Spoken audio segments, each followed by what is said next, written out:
दिल्ली के जहांगीरपुरी में बवाल हुआ, देश भर में सवाल उठे। सवाल म्यांमार से दिल्ली में बसे अवैध रोहिंग्या मुसलमानों पर, सवाल बांग्लादेश के अवैध घुसपैठियों पर। इंडिया न्यूज ने ठाना कि सनसनी पैदा किए बिना क्यों न जमीन पर चलकर जाना जाए कि दिल्ली में कहां-कहां रोहिंग्या और अवैध घुसपैठियों की बस्तियां हैं। हम पहुंचे सीमापुरी, हम पहुंचे ओखला, शाहीन बाग, कंचन कुंज जैसे इलाकों में। ओखला के कंचन कुंज में इंडिया न्यूज ने जांबाज रिपोर्टिंग की। अवैध घुसपैठियों ने इंडिया न्यूज रिपोर्टर को धमकी भी दी। कवरेज के दौरान रिपोर्टर का कैमरा रुकवाया। नमस्ते, मैं राशिद। खबर आपने जान ली है, अब मेरी डिबेट का कुछ सवाल है। सवाल नंबर 1, अवैध घुसपैठियों को नकली दस्तावेज दे कौन रहा है? रोहिंग्या बांग्लादेशियों के बैंक खाते खुल कैसे जाते हैं? रोहिंग्या को शरणार्थी से नागरिक बनाने में कौन लगा है? राजधानी दिल्ली में रोहिंग्याओं को कौन बसा रहा है? रोहिंग्या और बांग्लादेशियों का आधार कार्ड बनता कैसे है? क्या देश का माहौल खराब कर रहे हैं अवैध घुसपैठिए? क्या अवैध घुसपैठियों का इस्तेमाल सियासत के लिए होता है? रोहिंग्या और बांग्लादेशी किस राजनीतिक पार्टी का वोट बैंक है? पहली बड़ी खबर, पहली बिग ब्रेकिंग। दिल्ली में रोहिंग्या बस्ती पर इंडिया न्यूज ने की बड़ी पड़ताल। ऑपरेशन रोहिंग्या में इंडिया न्यूज का बड़ा खुलासा।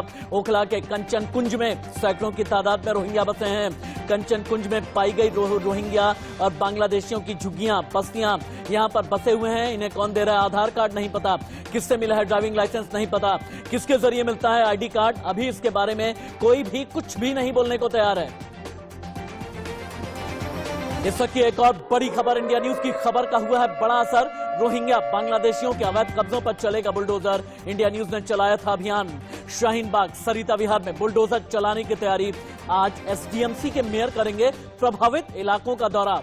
इंडिया न्यूज ने क्या अभियान चलाया? इंडिया न्यूज का ऑपरेशन रोहिंग्या क्या था? देखें आप।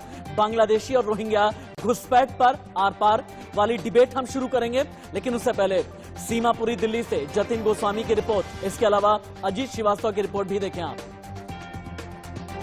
कहा है कि देश की राजधानी में किन किन इलाकों में बांग्लादेशी और रोहिंग्या का कनेक्शन है। हम अपनी पड़ताल में दिल्ली के सीमापुरी इलाके में पहुंचे हैं और जब भी बात आती है बांग्लादेशी कनेक्शन की तो आमतौर पर ऐसा सामने आया है कि वहां पर अतिक्रमण भी पाया गया है, जिन इलाकों में इन लोगों का कनेक्शन जो है वो पाया जाता है। दिल्ली के सीमापुरी में हम ऐसा क्यों कह रहे हैं वो मैं आपको जरूर बता देता हूं। दिल्ली का सीमापुरी वो इलाका है जो गाजियाबाद से सटा हुआ है और दिसंबर 2021 में इसी इलाके के बिल्कुल सटे हुए शालीमार गार्डन वाले हिस्से में सामने आया था कि जहां कबाड़ के गोदाम है वहां पुलिस रेड डालने गई थी। सूचना ये थी कि बांग्लादेशी वहां पर छुपे हुए हैं, लेकिन वहां पर पुलिस पर भी गोली चला दी गई। हालांकि हमने इन इलाकों में जाकर भी पड़ताल करने की कोशिश की और कुछ लोगों से बात करने की भी कोशिश की, मगर बोलने को कैमरे पर कोई तैयार नहीं होता है, बल्कि वहां पर हमें ये कहा जाता है कि आप यहाँ पर शूट क्यों कर रहे हैं। ये वही इलाका है जहां पर पुलिस ने रेड की थी और पुलिस पर दिसंबर 2021 में हमला भी कर दिया गया था। पुलिस के पास इंफॉर्मेशन ये थी कि यहाँ इस कबाड़ के गोदामों के बीच में कुछ बांग्लादेशी जो हैं वो छुपे हुए हैं। आप देखिए कबाड़ का गोदाम। इस समय हम ओखला विधानसभा के कंचन कुंज में मौजूद हैं और आपको दिखाएंगे ये जो पूरा इलाका है, यहाँ पे ये पूरा खेत था। इसी खेत में जो पूरी बसावट है, ये यहाँ पे रह रहे हैं, ये रोहिंग्या परिवार है पूरा। यहाँ से लेकर वहाँ तक जहाँ तक निगाहें आपकी जाएंगी, ये पूरा रोहिंग्या परिवार यहाँ पर रहता है जो बांग्लादेश से आया हुआ है। हमारे साथ यहाँ स्थानीय लोग हैं, इनसे बात कर लेते हैं कि भैया बताएंगे आप कि ये लोग कब से यहाँ पे बसे हुए हैं? समथिंग हो गए 4-5 साल हो गए इन्हें बसे हुए यहाँ पे।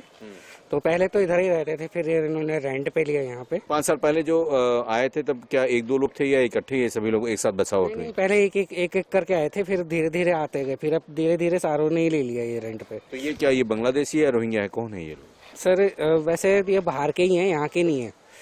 अब इनका आईडी तो हमने भी चेक नहीं करा। कोई डर का माहौल है जैसा चोरी चमारी या क्योंकि कहीं अगल बगल के लोग ने बताया कि उनकी बकरियां तक चोरी करके लेके चले जाते हैं ये लोग? हाँ, सुनने में आया है कि चोरी करते, रात में कुछ चोरी भी हुई है, फिर इलीगल लाइट भी जलाते हैं ये।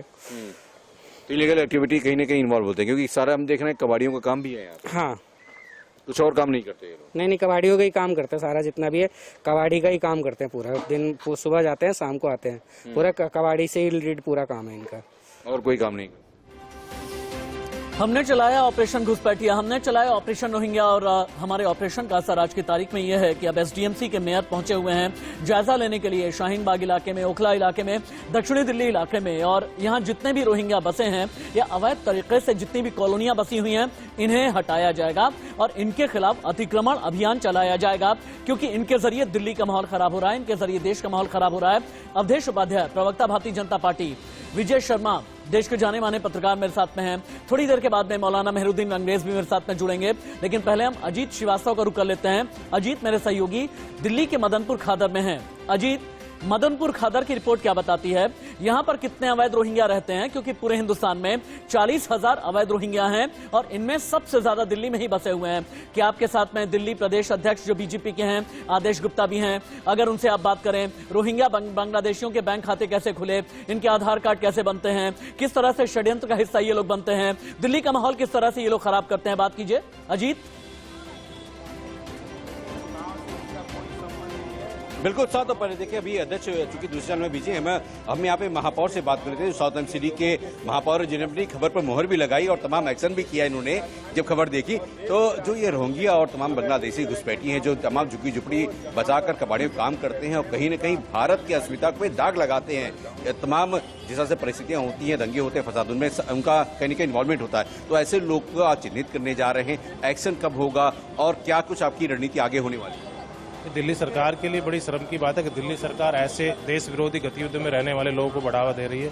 हमने तय किया कि हम किसी भी तरह ऐसे किसी व्यक्ति को देश के अंदर जो भारतीय नहीं है, जो भारतीय संस्कृति को खराब करने का काम करते हैं, उनको किसी भी तरह से भारत में रहने नहीं देंगे। हमने सब सर्वे का काम चालू किया और उसको चुनने का काम कर रहे हैं। कम है, लेकिन अब जिस हिसाब से आपने खबर भी देखी इंडिया न्यूज पे तमाम तरह से, तो आपने देखा कि जिस हिसाब से रोहिंग्या बांग्लादेशी हैं, गुटबैसी बन के बैठ के बैठे हुए। राज्य सरकार का फेलियर है, कहीं ना कहीं राज्य सरकार को इस पर कदम उठाना चाहिए। और हमने भारत सरकार से भी आग्रह कि भारत की संस्कृति को, भारत को बदनाम करने का काम और आतंकवादी गतिविधि। जब जा रहे हैं चिन्हित करने, फिर डेमोलिशन कब? हम जा रहे हैं वहाँ पे, आज मैंने साइट का सर्वे रखा है, तीनों वार्ड में हम जा रहे हैं। चलिए हम अध्यक्ष से बात कर लेते हैं। यहाँ पर दिल्ली प्रदेश अध्यक्ष आदेश गुप्ता जी भी हमारे साथ में हैं। अध्यक्ष जी, सबसे बड़ी बात के हिसाब से रोहिंग्या बांग्लादेशियों का घुसपैठिया है, लगातार इंडिया न्यूज खबर भी दिखा रही है, आपने भी देखा होगा। तो जिस हिसाब से खबर देखा, आपने एक्शन भी लिया है, अच्छी बात है, लेकिन जिस हिसाब से अब इनका है, कब तक ये घुसपैठियों का भय खत्म होगा? मैं सबसे पहले इंडिया न्यूज को बधाई देता हूं कि उन्होंने रोहिंग्या बांग्लादेशियों के पॉकेट्स के बारे में बताया है। दिल्ली में अधिकांश इलाकों के अंदर रोहिंग्या बांग्लादेशी जो रहते हैं वो कानून व्यवस्था को तो खराब करते ही हैं, वो अवैध धंधे तो करते ही हैं, लेकिन वो दंगे कराने का काम और वो दिल्ली के अमन चैन को खराब करने का काम करते हैं। यहाँ पर जिस तरह से वो रोहिंग्या बांग्लादेशियों को संरक्षण देने का काम आम आदमी पार्टी के नेता, उनके मुख्यमंत्री, दिल्ली के मुख्यमंत्री कर रहे हैं, इसके खिलाफ आज ये आवाज उठ गई है। और जिस तरह से निगम ने जो कार्रवाई की, इस निगम की कार्रवाई के बाद लगातार ये कार्रवाई जारी है। कई जगह आपकी तरफ से मीडिया की रिपोर्ट के आधार पर भी, और किसी तरह से इस तरह से हम पूरी दिल्ली में इस तरह के इंक्रोचमेंट के खिलाफ अभियान चलाएंगे। बांग्लादेशी रोहिंग्या की पॉकेट्स को यहां से समाप्त करेंगे और उनके इंक्रोचमेंट पर बुलडोजर चलेगा और ये बुलडोजर की कार्रवाई जारी रहेगी। तो बुलडोजर कार्रवाई कब तक वहां पे देखी जाए, क्योंकि बांग्लादेशी और रोहिंग्या बहुत ज्यादा? जल्दी हमने तीनों निगमों के शायद कुछ टेक्निकल स्नैग है, नेटवर्क फेल्योर है, आपकी आवाज ठीक तरीके से आ नहीं पा रही है। लेकिन अवैध रोहिंग्याओं ने किस तरह से इंडिया न्यूज को धमकी दी है, इसकी एक ब्रेकिंग न्यूज है। ओखला के कंचन कुंज में इंडिया न्यूज की जांबाज रिपोर्टिंग, अवैध घुसपैठियों की इंडिया न्यूज रिपोर्टर को धमकी। कवरेज के दौरान रिपोर्टर का कैमरा रुकवाया गया, धमकियां दी गई। इलाके में लाखों के कारोबार का भांडाफोड़ किया है इंडिया न्यूज ने, लाखों का कारोबार करते हैं रोहिंग्या। अवैध घुसपैठियों ने इंडिया न्यूज रिपोर्टर को धमकी दी, कवरेज करने के दौरान रिपोर्टर का कैमरा रुकवाया, धमकियां दी गई। और धमकियों में यह भी कहा गया, यहां तक कि जान से मारने तक की भी धमकियां दी गई हैं। ओखला के कंचन कुंज में इंडिया न्यूज की जांबाज रिपोर्टिंग। एक और बड़ी खबर है, ऑपरेशन रोहिंग्या के दौरान रिपोर्टर पर भड़क गए अवैध रोहिंग्या। आधार कार्ड, वोटर आईडी हमने मांगी, आधार कार्ड, वोटर आईडी मांगने पर भड़क गए अवैध रोहिंग्या। रोहिंग्याओं का आधार कार्ड और वोटर आईडी दिखाने से इनकार, इस वक्त की बड़ी खबर, इस वक्त की बिग ब्रेकिंग। अजीत की रिपोर्ट।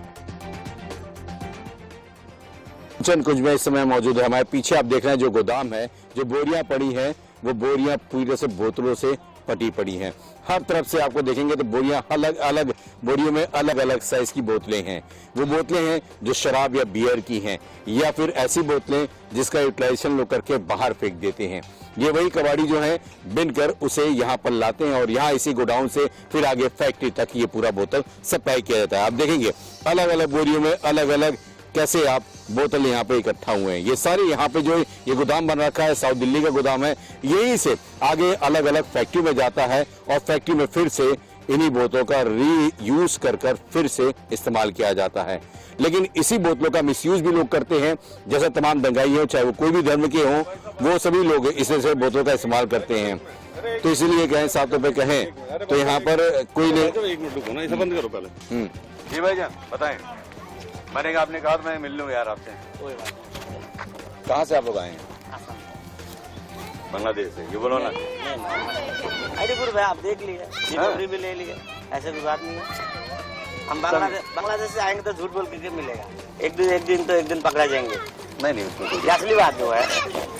हम नहीं तो बाकी जो अगल बगल के हैं ये कबाड़ी लोग बताए कि हाँ ये लोग उधर से हैं, बंगाल से ही हैं, पीछे बना रहे हो। बंगाल से मतलब वेस्ट बंगाल का भी है, कलिकता।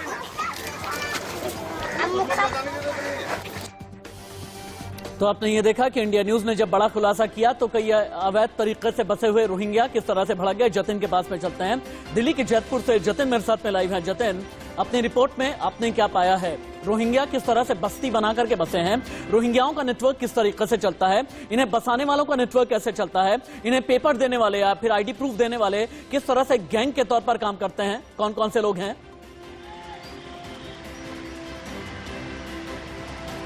देखिए राशिद जी, पूरा सिंडिकेट है। हमने अपनी पड़ताल में यह पाया। दरअसल होता क्या है, कुछ साल पहले अगर जाते हैं, इसे पूरा समझना बेहद जरूरी है।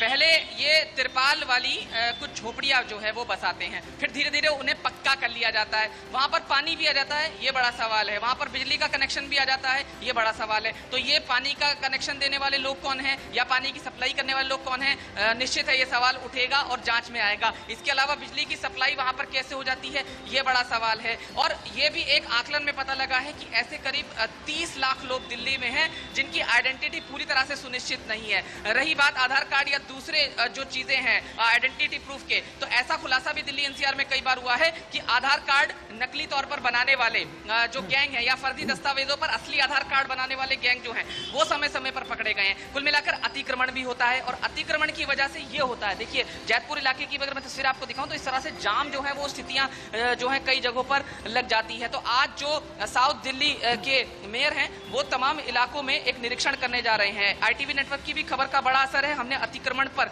जो चोट है वो की है और उस अतिक्रमण की खबर के बाद असर ये हुआ है कि अब तमाम जगहों पर निरीक्षण होगा और उसके बाद रिपोर्ट जो है वो जाएगी और पूरे 1 महीने का ड्राइव चलेगा अतिक्रमण पर। तो उसके लिए तैयारी जो है वो पूरी तरह से हो रही है। जी, अवैध तरीके से जितने बसे हुए या फिर बसावट हो रही है रोहिंग्यास की या फिर बांग्लादेशी घुसपैठियों की, ये सियासत में किन किन का वोट बैंक है, ये सबसे बड़ा सवाल है। इससे पहले कि मनमोहन केसरी के पास में जाऊं, अवधेश उपाध्याय जी हैं, प्रवक्ता भारतीय जनता पार्टी के। आज की तारीख में रोहिंग्या इस पूरे देश में 40,000 के आसपास इनकी आबादी है।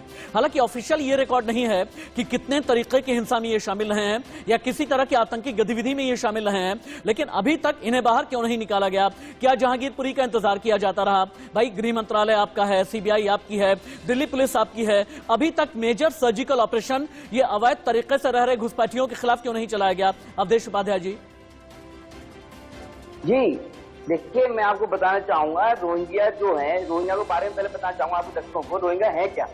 रोहिंग्या जो है बेसिकली जो एक तरह से क्रिमिनल माइंड के लोग हैं जो जहां जाते हैं, जहां शरण लेने जाते हैं, जहां शरणार्थी नहीं, मेरा बिल्कुल सीधा सवाल है अवधेश जी। ठीक है, ये क्रिमिनल माइंड के लोग हो सकते हैं, हो सकता है ये आतंकी हो सकते हैं, अवैध तरीके से ये लोग बसे हुए हैं, लेकिन इनके बसने का इंतजार क्यों किया गया? आप तो ये भी नहीं कह सकते ना आपकी पिछली सरकार, भाई लगभग 8 साल हो गया है सरकार आपको चलाते हुए, अब 8 साल में आपने क्यों नहीं निकाला? दिल्ली ये पूछ रही है, देश ये पूछ रहा है आपसे। बिल्कुल पूछने वाली बात है। मैं बताऊं आपको, देखिए केंद्र सरकार, भारतीय जनता पार्टी की सरकार जो है, मोदी सरकार जो है, वो इन्हें निकालने के लिए पूर्ण रूप से प्रतिबद्ध है। आपने देखा होगा इन्हीं को निकालने के लिए सीएनआरसी लाया गया। ये उसके लिए कितना विरोध हुआ पूरे देश में, जगह जगह देश को जलाने की कोशिश की गई। ठीक है, कौन है जो उनके साथ ओके, ठीक है, रोहिंग्या बाहर नहीं जाएंगे, रोहिंग्या बाहर नहीं जाएंगे, उनके समर्थन में रोहिंग्या विजय शर्मा जी, विजय शर्मा जी, अवैध तरीके से दिल्ली में रह रहे रोहिंग्या या अवैध तरीके से भारत में जितने रोहिंग्या हैं या फिर बांग्लादेशी जो घुसपैठिए हैं, ये सियासत में किसका वोट बैंक है? सियासी सहूलियत में ये घुसपैठिए कैसे फिट हो जाते हैं? विजय जी। राशिद भाई, सबसे पहले तो आपको बहुत बहुत बधाई कि आप बेबाक तरीके से इन मुद्दों को उठाते हैं। दूसरी इंपॉर्टेंट बात, जैसे अभी आपने बताया कि ये एक वोट बैंक का काम करते हैं, चाहे वो पहले कांग्रेस का रहा हो, चाहे आम आदमी पार्टी का रहा हो। आपके सामने मैं दो चीजें रखूंगा, क्योंकि जर्नलिस्ट होने के नाते अभी आपने बताया कि आपके रिपोर्टर्स पे भी हमला होता है। हम भी जब फील्ड में जाते हैं, कई जगह हमें भी घेर लिया जाता है, तो ऐसी परिस्थिति बनती है हम लोगों के सामने। हम लोकतंत्र का चौथा स्तंभ जरूर है, लेकिन हमारी सुरक्षा का कहीं कोई उपाय नहीं होता। ठीक है, जैसे कि आप बता रहे हैं, मैं खुद एक जमुना पार के एरिया से आता हूँ और मैं देखता हूँ कि रेलवे लाइन के साथ भी झुग्गियां बनी हुई हैं। जितने पुल हैं आपके, वजीराबाद पुल ले लीजिए, आप बस अड्डे का पुल ले लीजिए, आप पुराना पुल ले लीजिए, आप निजामुद्दीन का पुल ले लीजिए, आप ITO का पुल लीजिए, उसके नीचे भी आजकल झुग्गियां बसी हुई है और उसके नीचे एक विशेष वर्ग का एक झंडा भी लगा हुआ है, जिससे साफ होता है कि ये कहां तक फैले हुए हैं। ये एक बहुत बड़ी समस्या है और इस समस्या का समाधान हम लोकतंत्र में करना चाहते हैं। आप ये देखिए ना, 67 साल तक किसी का कोई समाधान नहीं हुआ, अब इसकी शुरुआत हुई है, अच्छी बात है। हम भी चाहते हैं कि हम इसमें कोई हिंदू मुस्लिम नहीं चाहते, हम चाहते हैं कि जो अवैध रूप से रह रहे हैं उन लोगों को यहाँ से बाहर किया जाए। यहाँ बात हिंदू मुस्लिम की है ही नहीं, यहाँ बात धर्म की है ही नहीं। यहाँ मेरे हिंदुस्तान में अगर कोई घुसपैठ करके रहेगा और घुसपैठ करके रहने के बाद अगर देश का माहौल खराब करने की कोशिश करेगा तो उसे तो बाहर निकाला ही जाना चाहिए ना। मनोहर केसरी के पास में चलते हैं। दक्षिणी दिल्ली के सरिता विहार से मनोहर केसरी मेरे साथ में जुड़े हुए हैं। मनोहर, चूंकि अब दक्षिणी दिल्ली का रुख किया जा रहा है, जहांगीरपुरी के बाद में SDMC के मेयर जो है वो दौरा कर रहे हैं, जायजा ये लिया जा रहा है कि बुलडोजर कब चलाया जाए। बुलडोजर किन किन इलाकों में चलेगा? क्योंकि सरिता विहार से लगा हुआ इलाका है जसोला का, यहीं से लगा हुआ इलाका है ओकला का, यहीं से लगा हुआ इलाका है शाहीनबाग का, यहीं से लगा हुआ इलाका है मथुरा रोड का, ठीक इसी जगह से लगा हुआ इलाका बदरपुर बॉर्डर की तरफ का भी आ जाता है। कहां कहां पर बुलडोजर चलाया जाएगा, कहां कहां पर अवैध बस्तियां हैं? आपकी रिपोर्ट क्या कहती है मनोहर?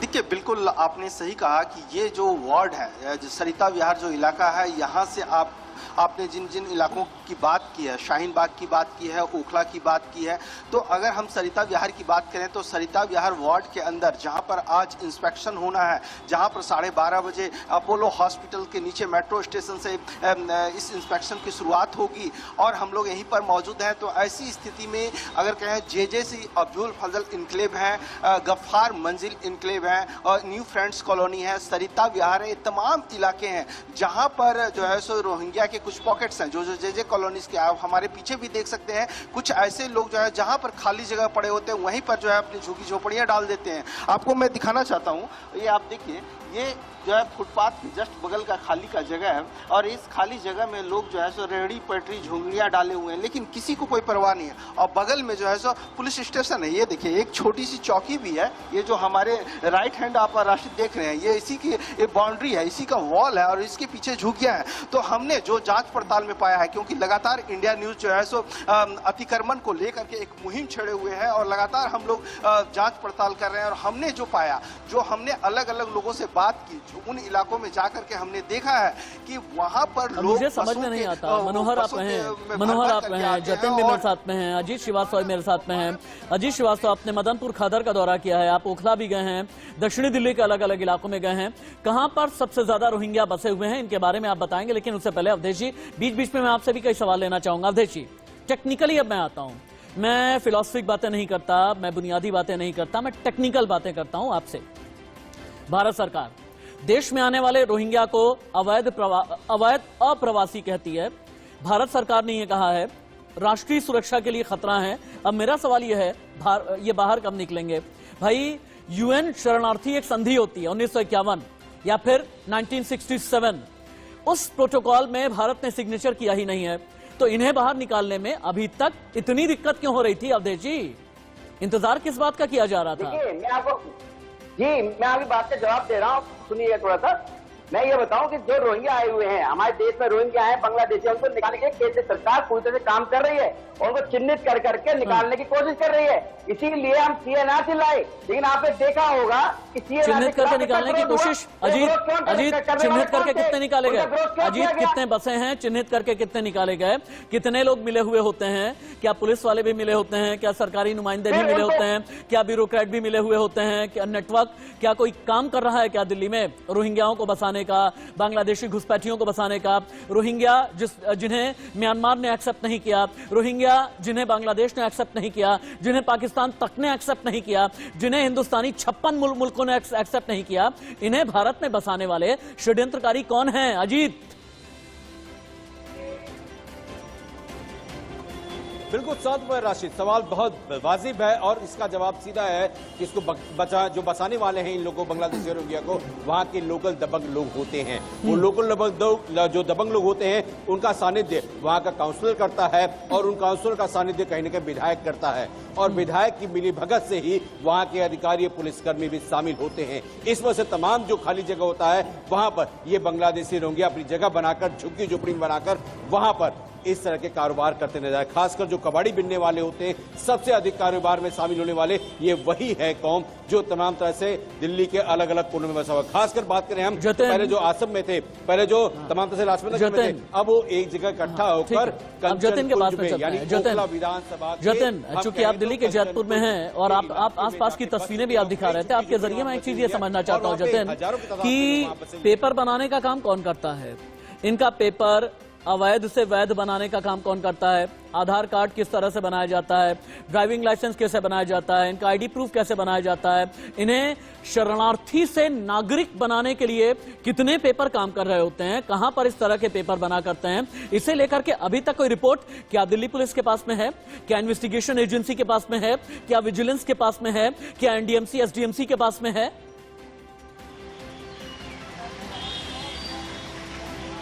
देखिए राशि जी, इसको भी मैं पूरा समझाता हूँ। ये पूरा सिंडिकेट होता है जो काम करता है उन कॉल सेंटर से मिलकर और उन सेंटर से मिलकर जिनके पास आधार बनाने का जिम्मा होता है। होता क्या है, उनका थंबनेल इंप्रेशन लेकर जहां का सेंटर होता है दूसरे जगह पर भी उस सेंटर के जरिए आधार कार्ड बनाए जाते हैं। ये खुलासा एक बार नहीं कई बार हुआ है। विधायकों की फर्जी मोहरें तक पाई गई हैं। जिस इलाके में ये लोग रहते हैं, होता क्या है, उनके पास जो दस्तावेज होते हैं उस पर विधायक की फर्जी मोहर लगा दी जाती है और उसके जरिए जो फर्जी आधार कार्ड है वो तैयार कर दिया जाता है। अब ये सवाल उठेगा कि इसके बाद ये रहते कैसे हैं, खुद की गुजर बसर कैसे करते हैं? कबाड़ का काम, इसमें सबसे बड़ी चीज जो निकल कर आई पड़ताल में, कबाड़ का काम सबसे ज्यादा इंपॉर्टेंट है। जहांगीरपुरी की हिंसा में आपने देखा कि जो पकड़ा गया मुख्य आरोपी अंसार, उसका भी कबाड़ का काम था और उसका कनेक्शन जो है पश्चिम बंगाल से लेकर बांग्लादेश तक पाया गया। इस पर हालांकि जांच चल रही है, लेकिन कबाड़ के काम से वो भी करोड़पति बना और कबाड़ के काम से ही ये सस्टेन करते हैं। तो कुल मिलाकर आपराधिक गतिविधियों में वो पैसा जो है जब इन्वॉल्व होता है तो बहुत जो आपराधिक गतिविधियां हैं वो और क्या किसी आतंकी हमले में, क्या किसी बड़े आतंकी हमले में दिल्ली में रेफ्यूजीज का हाथ होने का ऑफिशियल रिकॉर्ड है? बांग्लादेशी घुसपैठियों का हाथ होने का ऑफिशियल रिकॉर्ड है? रोहिंग्यास का हाथ होने का ऑफिशियल रिकॉर्ड है?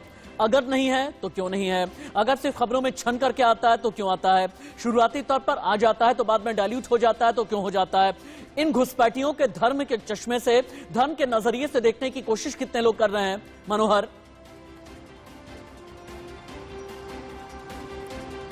देखिए राशिद, इस धर्म के चश्मे से सभी पॉलिटिकल पार्टियां जो है सो अपनी जो है सो राजनीतिक रोटियां सेकने में लगी हुई है। अगर आप देखेंगे कि जब कागज मांगने की बात होती है तो 101 दिन तक सड़कों पर वो बैठे रहते हैं और लगातार देश मनोहर एक मिनट, बहुत बड़ी खबर है। इंडिया न्यूज का ऑपरेशन रोहिंग्या में बहुत बड़ा खुलासा हो गया। मनोहर, ठीक 1 मिनट के बाद आपके पास दोबारा।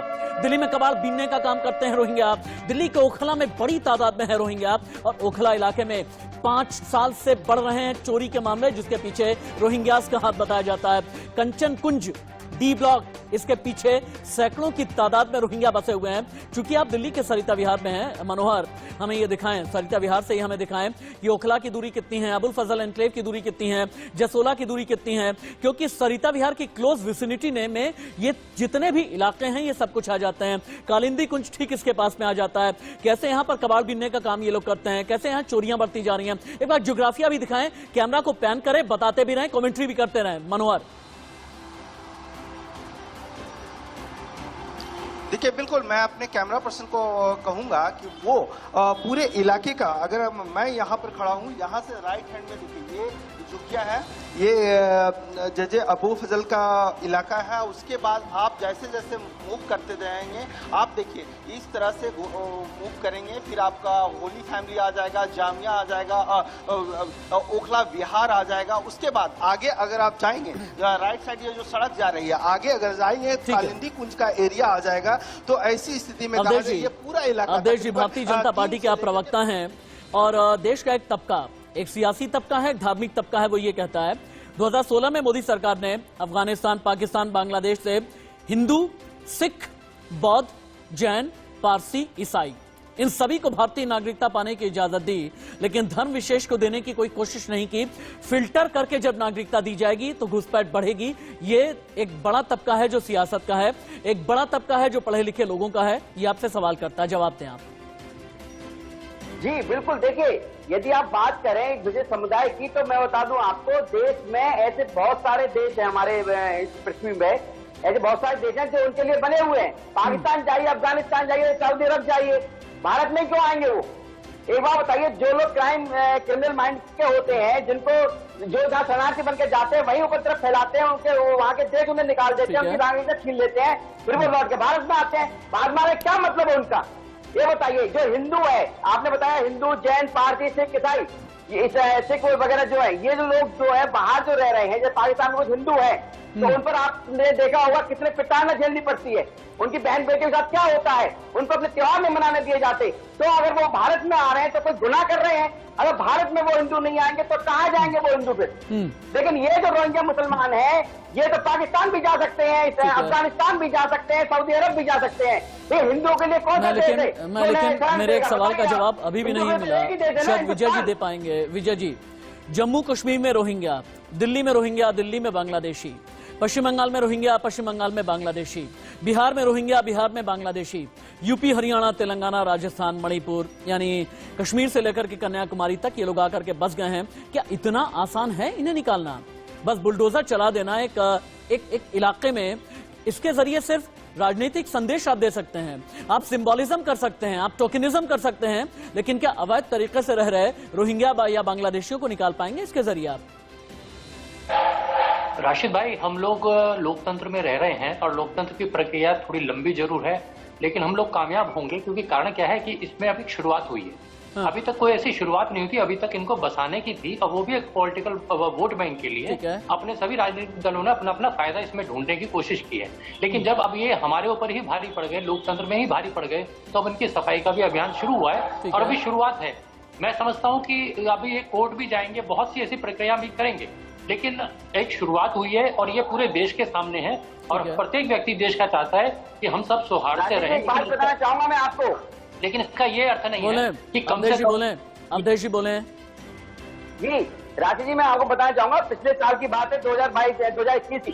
बंगाल में एक जगह है कूच बिहार, कूच बिहार से थोड़ा सा आगे जो है बांग्लादेश का बॉर्डर है, वहां पर रोहिंग्या को तैयार किया जाता है। वहां पर हिंदी सिखाई जाती है, उनको बंगाली सिखाई जाती है, उसके बाद उनको जो है आपके पास में रिपोर्ट्स आ रही है अवधेश जी, लेकिन सवाल ये पैदा होता है कि गृह मंत्रालय भी आपके पास में है, गृह मंत्रालय आपके पास में है, एजेंसीज आपके पास में है, पुलिस आपके पास में है, देश की सुरक्षा आपके पास में है, मिलिट्री आपके पास में है, पैरामिलिट्री आपके पास में है। आपको पता तो है, आपको इलाके पता है, आपको कूच बिहार का इलाका पता है, एकदम ठीक आप ये कह रहे हैं। बांग्लादेशी घुसपैठिए जो होते हैं कूच बिहार वाले इलाके से सबसे ज्यादा इन्फिल्ट्रेशन करने की कोशिश करते हैं या फिर कर भी लेते हैं। लेकिन सवाल ये पैदा होता है कि आपके हाथ में सब कुछ है, लेकिन अभी तक एक्शन क्यों नहीं लिया?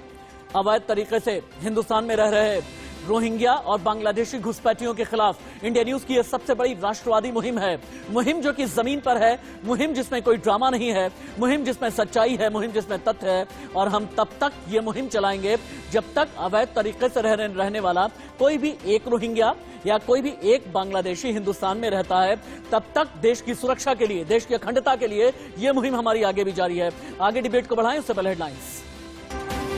बांग्लादेशी रोहिंग्या जो अवैध तरीके से हिंदुस्तान में रहते हैं, उनके खिलाफ इंडिया न्यूज ने चला है बड़ा ऑपरेशन, क्योंकि ये देश की सुरक्षा के लिए बड़ा खतरा है। जहांगीरपुरी हिंसा में इनका नाम सामने आया, उसके बाद फिर जहांगीरपुरी में बुलडोजर चला, बुलडोजर अब चलने वाला है दक्षिणी दिल्ली में। इंडिया न्यूज की खबर का ये बड़ा असर है। इंडिया न्यूज के ऑपरेशन रोहिंग्या में बहुत बड़ा खुलासा हुआ है और दिल्ली के सीमापुरी में भी हजारों अवैध रोहिंग्याओं का डेरा है।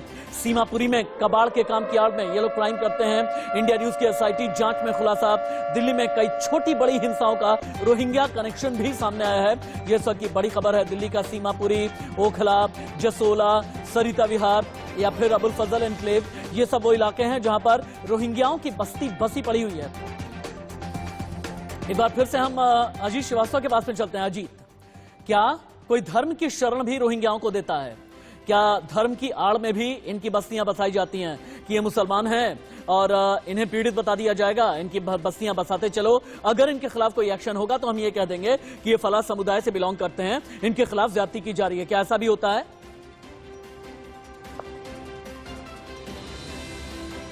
अजीत, ये जरूर देखा गया है कि खासकर जो तमाम इलाके हैं जहां पे ये टुकड़ों में रहते थे, जब भी उनको हटाया गया है तो कहीं ना कहीं ये सियासत जरूर देखी गई है। अजीत मदनपुर खादर में है ना आप? अजीत मदनपुर खादर में है ना आप? एक बार कैमरा घुमाएं, कैमरा घुमाएं, हमें ये दिखाएं कि अवैध तरीके से कितनी रोहिंग्याओं की बस्ती बसी है, बांग्लादेशी घुसपैठिए कितने अवैध तरीके से रहते हैं। कैमरा घुमा घुमा करके दिखाते भी रहे आप सभी लोग, तीनों ही रिपोर्टर्स।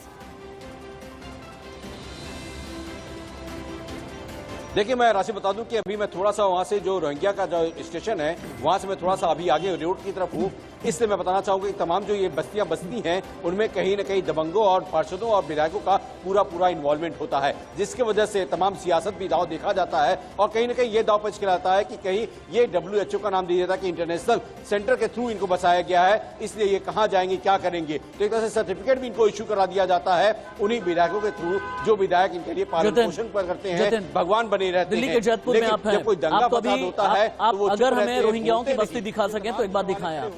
इन्होंने कितना अपना विस्तार कर लिया है। आए तो थे अवैध शरणार्थी बनके। अवैध शरणार्थी हम इसलिए कह रहे हैं क्योंकि भारत सरकार ने सुप्रीम कोर्ट तक में, अदालत के अंदर भी इन्हें अवैध अप्रवासी बताया है। इन्होंने किस तरह से अपनी बस्तियां बसाई हैं, कहां तक इन्होंने विस्तार किया है, क्या क्या काम ये लोग करते हैं, कितने लोगों के साथ में कनेक्टेड हैं और दिल्ली के साथ में जितने रोहिंग्या हैं इनके कनेक्शंस और कहां कहां पर हैं। जतिन, राशिद जी, देखिए मैं आपको एक चौंकाने वाली बात बताता हूं, ऑन रिकॉर्ड बात बताता हूं। जनवरी 2022 में पुलिस ने एनसीआर में एक गैंग पकड़ा था जिसने यह खुलासा किया था कि 30,000 लोगों का आधार कार्ड उस गैंग ने बनाया है और उसमें सभी बांग्लादेशी हैं। तो सोचिए, एनसीआर में 30,000 बांग्लादेशियों के आधार कार्ड बन गए असली, UIDAI से जोड़ दिया गया उन्हें और वो उस सेंटर से बनाए गए जिसका कनेक्शन असम में पाया गया था। तो ना सिर्फ दिल्ली, ना सिर्फ एनसीआर, बल्कि कनेक्शन जो है दूर तक है। इस बात से आप समझ सकते हैं। इसकी जानकारी दिल्ली पुलिस को भी एनसीआर की पुलिस ने दी थी। नेशनल सिक्योरिटी का यह पूरा मामला है। पुलिस ने इस बात को ऑन रिकॉर्ड माना है। 30 लैपटॉप, 9 मोबाइल फोन और साथ साथ विधायकों की मोहरें पाई गई। जिन विधायकों की मोहरें पाई गई वो दिल्ली के विधायक थे। उन मोहरों को लगाकर नकली एड्रेस का जो प्रमाण पत्र है वो तैयार किया जाता है। सिंडिकेट चलता है। इस सिंडिकेट में नेता भी हैं, इस सिंडिकेट में ब्यूरोक्रेट भी हैं, इस सिंडिकेट में सरकारी बाबू भी हैं, इस सिंडिकेट में अपना वोट बैंक साधने वाले लोग भी हैं। अब सवाल ये पैदा होता है अवधेश जी, अगर शाहीन बाग में आपने बुलडोजर चला दिया, अब आप एक CA और NRC तो लेकर के आप आए, आपने बात भी कर दी, शाहीन बाग में इतना लंबा आंदोलन चल गया, शाहीन बाग को एक तरीके से बंधक बना लिया गया, हाईजैक कर लिया गया, बुलडोजर आप चलाएंगे, शाहीन बाग वाले अगर बवाल करेंगे, क्या करेंगे अवधेश जी आप लोग? देखिए, बवाल करें कुछ करें, जो अतिक्रमण है, जो अवैध निर्माण किया गया है रोहिंग्या द्वारा, सड़क पर बैठ जाते हैं, सड़क पर बैठ जाते हैं, पूरी दक्षिणी दिल्ली को बंधक बना लेते हैं। लगभग 2 महीने तक दक्षिणी दिल्ली को बंधक बना लिया था इन्होंने। वो तो कोरोना आ गया, जबरदस्ती ने हटाया गया, वरना न जाने 6 महीने 8 महीने साल भर बैठे रहते हैं ये सारे। हमारे देश को अमेरिका पाकिस्तान करने की जरूरत नहीं है। मनोहर, अगर शाहीन बाग में बुलडोजर चला, अगर शाहीन बाग में बुलडोजर चला तो कितने लोग ऐसे हैं जो तैयार हैं सड़क पर बैठने के लिए? मनोहर,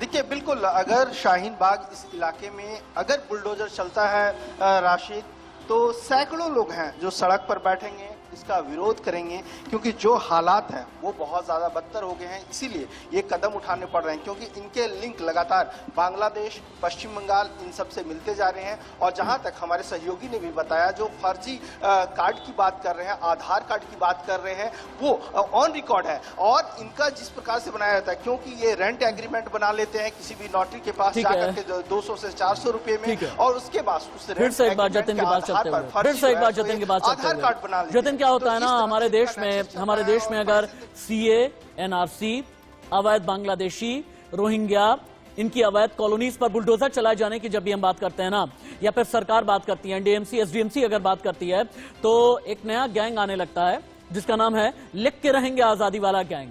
जहां पर अब दक्षिणी दिल्ली में बुलडोजर चलने वाला है, यहां से लगे हुए कई इलाके हैं, यहां से लगा हुआ जामिया का इलाका है, बड़े कॉलेज यूनिवर्सिटी का इलाका है, यहां से बहुत ज्यादा दूर जेएनयू भी नहीं है।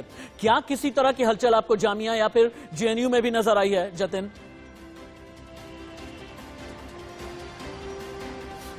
देखिए राशिद जी, जब जहांगीरपुरी में बुलडोजर चला तो उसके बाद हमने वो हलचल देखी और विरोध किया गया।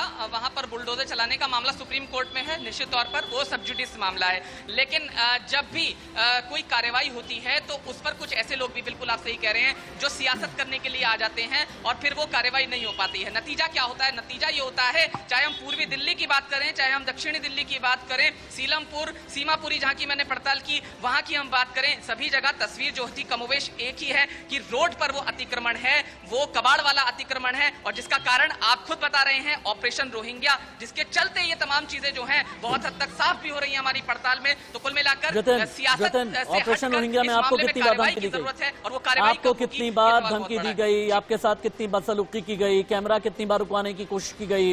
ये सब भी एक बार बताएं, क्योंकि हमने इंडिया न्यूज पर खबर ब्रेक की है। हमारे कई ऐसे सहयोगी हैं जो दक्षिणी दिल्ली के इलाके में गए थे, बाहरी दिल्ली के इलाके में गए थे, सीमापुरी के इलाके में गए थे, जहां पर अवैध तरीके से बसे हुए रोहिंग्याओं ने बदतमीजी करने की भी कोशिश की है।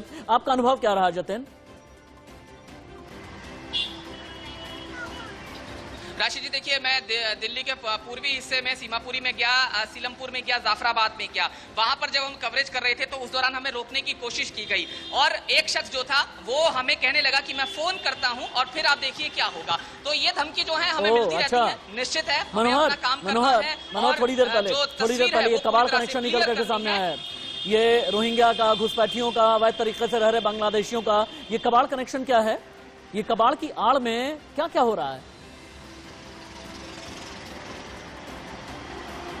देखिए, कबाड़ के आड़ में बहुत ज्यादा आड़ लिया जा रहा है राशिद, और इसमें आड़ में बड़े बड़े लोग शामिल हैं। सबका नेक्सस है, क्योंकि जिस प्रकार से नीचे लेवल पे वो आते हैं, क्योंकि हमने ओखला बर्ड सेंचुरी का वहां पर लगभग 50 से ज्यादा झुग्गियां बसी हुई है, लगभग 500 लोग रोहिंग्या और बांग्लादेशी हैं। उनसे हमारी बात हुई, वो बातचीत करने के लिए तैयार नहीं है और धमकी दे रहे थे, फोन पे वो धमकी दे रहे थे। और दूसरी बात यह है राशिद कि वो किस तरह से भारत आ रहे हैं। भारत सरकार विजय जी के पास में चलता हूं। विजय जी बहुत सार्थक विजय जी कई बड़ी सार्थक सी बातें कर रहे थे। विजय जी कई बहुत सार्थक बातें हमें बताते हैं। विजय जी क्या है ना, रोहिंग्या कौन है? रोहिंग्या वो हैं जिन्हें म्यांमार ने नकार दिया, रोहिंग्या वो हैं जिन्हें 56 मुस्लिम मुल्कों ने नकार दिया, रोहिंग्या वो हैं म्यांमार ने जिन्हें लेकर के ये कहा ये बांग्लादेश के अवैध घुसपैठिए हैं, हम देश में इन्हें नहीं चाहते क्योंकि ये बवाल करते हैं, ये हिंसा करते हैं। अब सवाल ये पैदा होता है, इन्हीं रोहिंग्याओं के लिए अगर हम एक्शन लेते हैं, अगर इन कॉलोनी पर बुलडोजर चलाया जाता है तो क्या होगा ना, एक कैंडल गैंग आ जाएगा, एक टुकड़े टुकड़े गैंग आ जाएगा, एक आजादी वाला गैंग आ जाएगा, एक लिख के रहेंगे आजादी वाला गैंग आ जाएगा, और ये लोग सीधे ये कहने लगेंगे मुसलमान के खिलाफ ज्यादती की जा रही है, ये तो मुसलमानों के खिलाफ फला फला फला किया जा रहा है। ऐसे लोगों का सोल्यूशन क्या है विजय जी? हम ठीक है, हम रोहिंग्या यानी बाहरियों से तो हम निपट लेंगे, लेकिन अपनों का क्या करें विजय जी?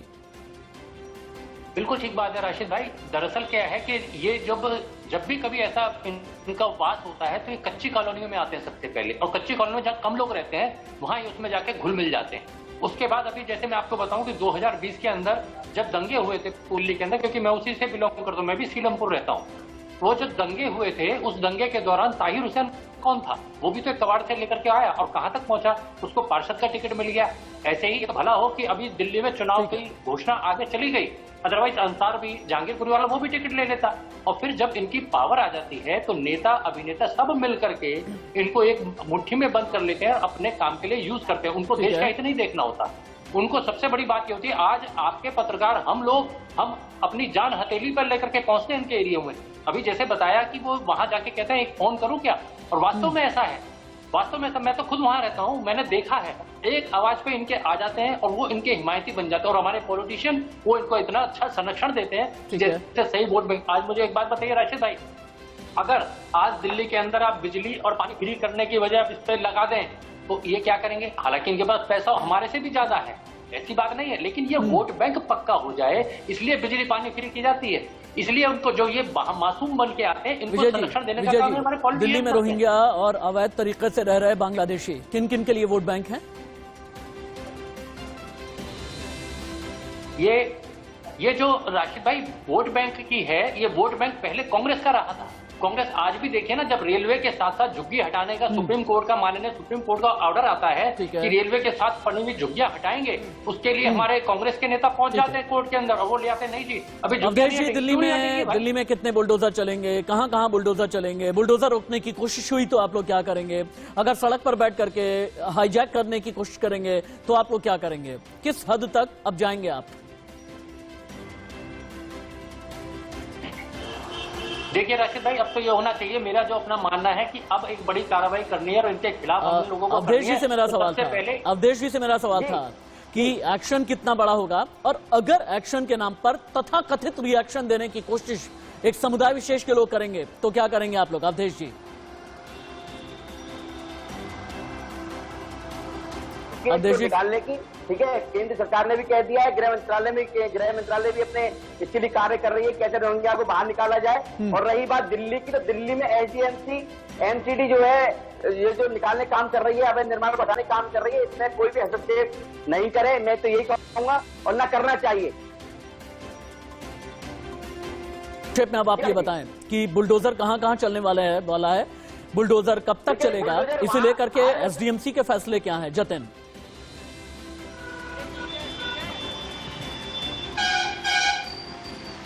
देखिए 11 बजे से जो बुलडोजर को लेकर जो निरीक्षण होना है उसकी कार्यवाही शुरू होगी जैतपुर इलाके में, और उसके बाद एक रिपोर्ट तैयार की जाएगी।